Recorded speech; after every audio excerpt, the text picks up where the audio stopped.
Hello, my name is Kiana Hayes, and I will be doing my analysis on Publix. So, what is Publix? Publix is a retail grocery store. They sell fresh produce, fresh baked goods, and they are very well known for their deli. And they also sell pharmaceutical needs if you need any prescriptions or things like that. Okay, so what is Publix culture like? Their culture is built on a foundation of respect, service, as well as community.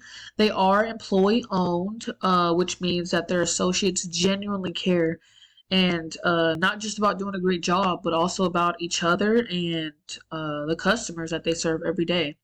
They also have a positive and welcoming environment, and having these attributes of the Publix company allows them to have a competitive advantage against their competitors like Walmart, Ingles, and even Kroger.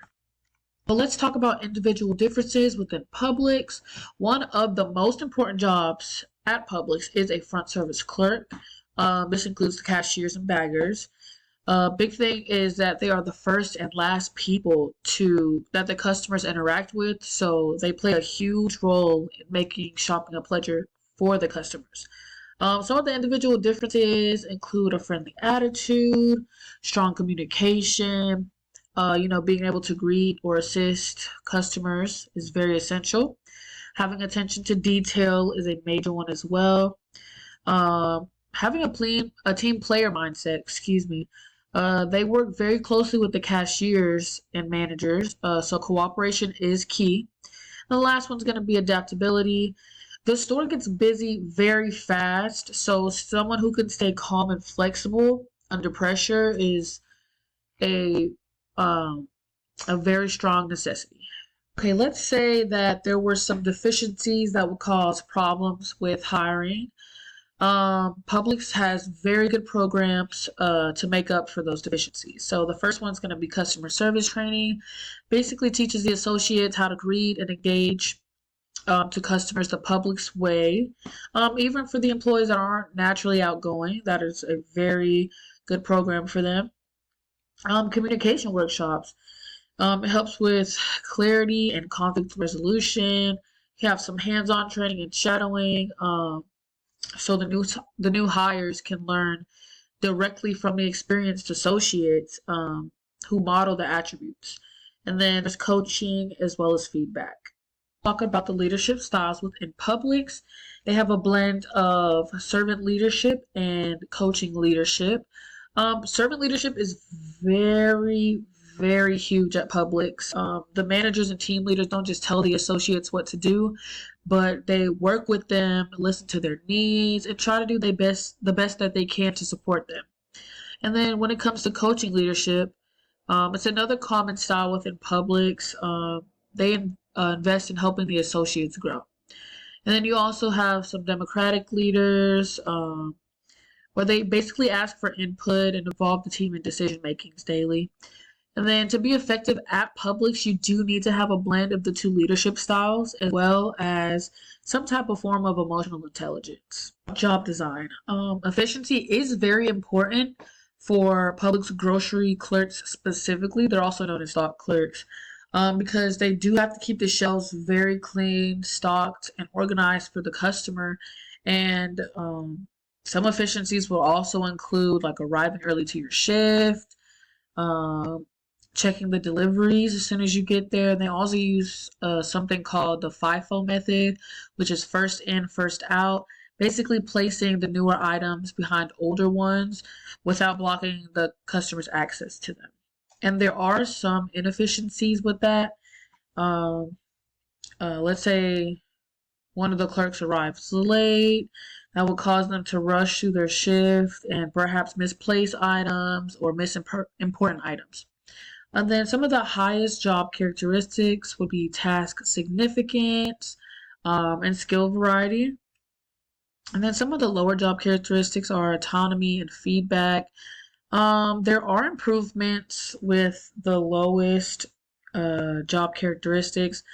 To improve autonomy, you would give clerks like a small choice and maybe some responsibilities.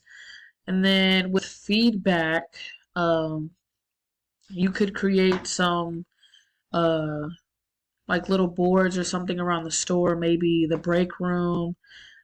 Basically, putting on their positive comments from customers or even from managers to post weekly to give your associates some confidence that they're doing a good job. Back into individual differences. Um, so the individual differences that do make someone a great front service clerk, like we said earlier, friendly attitude, attention to detail, things like that, will amplify the core job characteristics. And that's because, let's talk about the friendly attitude. Someone who's friendly will naturally feel the need to enhance a task significance. And then they would also be able to see and feel how their smile could possibly impact the customer in a positive way. Let's say someone with really good initiative, they can create their own small sense of autonomy, even in a tightly structured job. Let's see. What does quality mean for being a front service clerk? So at Publix, quality is all about both performance of the employee and then also the emotional experience that they create for the customer. Providing fast, friendly, and accurate service to every customer, keeping the front of the store clean, and yeah, good things like that. And then the quality can be tracked, let's say customer feedback, manager observations. Managers could have like daily walkthroughs or coaching sessions throughout the day. And Publix also has secret shopper reports where they occasionally use like mystery shoppers to rate the service quality. And then employees can be given input into the quality improvement process by having some maybe like front end huddles, suggestion programs. Let the clerks anonymously or even openly submit ideas for improving customer service, safety, maybe some efficiency, things like that. What motivates the Publix associates? So Publix does have very strong motivation strategies compared to a lot of their competitors. Ownership culture, I mentioned that earlier with Publix being employee owned. They are able to get stock options every year. Another motivation would be promotion from within. Publix is very famous for promoting internally within Publix. A lot of the store managers, even department managers, actually started off as baggers or cashiers, and they were able to move their way up within the company. There are some benefits as far as healthcare, maybe tuition reimbursement for some students, and then you have recognition rewards or rewards. And then you can, I would improve the motivation process by maybe more real-time feedback or coaching or expanding flexibility and autonomy, because a lot of the associates value flexibility very highly. And yeah, so these would be great improvements. And compensation for a little bit. So you have an hourly wage or a salary wage, or just salary. The hourly wage is more for entry level associates, and then the salary is more for management. And then job roles and responsibilities also play a huge part in compensation, because the higher responsibility you have, the higher compensation you have. And then for performance, your performance does strongly affect your compensation, because they have yearly evaluations. So if your performance is not as good, then you won't get as high as a raise. And then you also have ownership benefits, which is again public stock. And then an example of low paid would be a front service clerk. And then a high paid, of course, would be a store manager. Of course, Publix does recognize that working in retail, especially in a fast-paced environment like that, can be stressful for their associates. So they have a very wide range of wellness plans and flexibility programs to help support their associates. A couple of wellness plans include healthcare coverage, associate wellness centers, as well as mental health resources. And then some of the flexibility programs, just a flexible schedule in general, maybe some PTO, and then leave of absence programs if necessary. Okay, so I did mention a lot of this earlier, but here are some ways that Publix can improve their job satisfaction. We talked about them promoting from within. which Publix is deeply committed to growing their own leaders from within the company. Like I said earlier, they did start off, like hire managers started off as baggers or cashiers. Um, they do have a strong company culture. Like I said, they care about each other very much and they want what's best for their associates. Then the recognition of reward programs, ownership, and financial rewards. Like I said, the stock ownership, flexibility and work-life balance, and then you also have wellness and support programs. Let's talk about interdependence and communication. So throughout Publix, more of the store level associates tend to interact directly with the customers and then deliver the company's services to the customer, like cashiers, department clerks, front service clerks, things like that. And Publix is primarily a service business, so the product would actually be the shopping experience itself because it's fast, it's clean, it's very friendly to the customers, and it's helpful.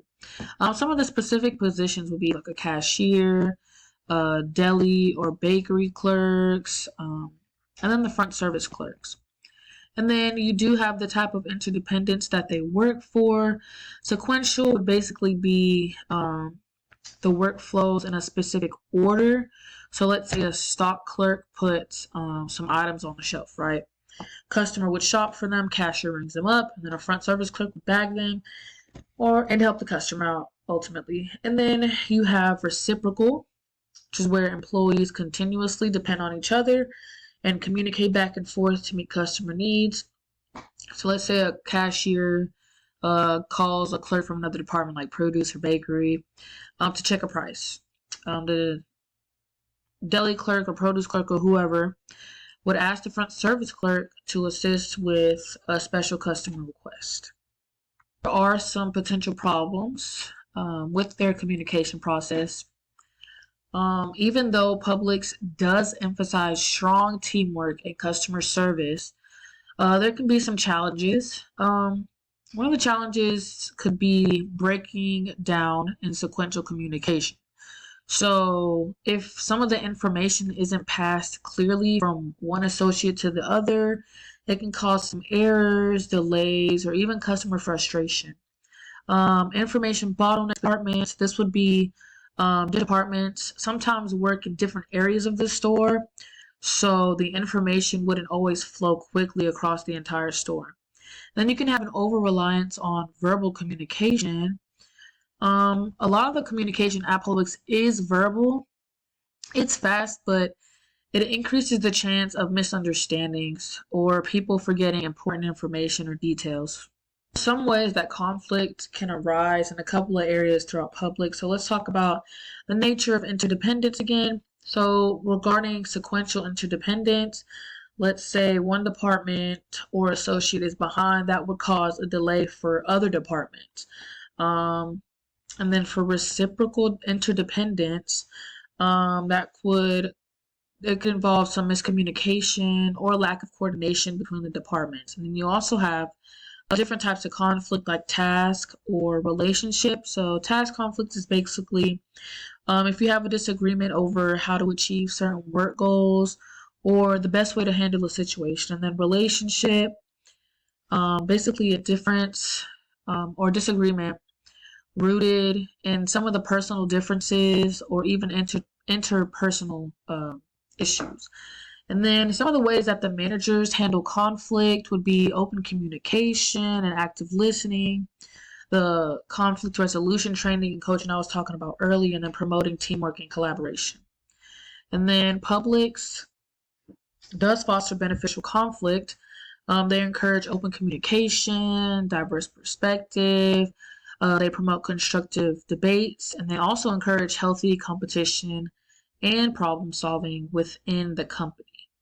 And then there are some benefits to beneficial conflict. You have increased motivation or increased innovation, employees challenge each other's ideas, and that can lead to creative solutions.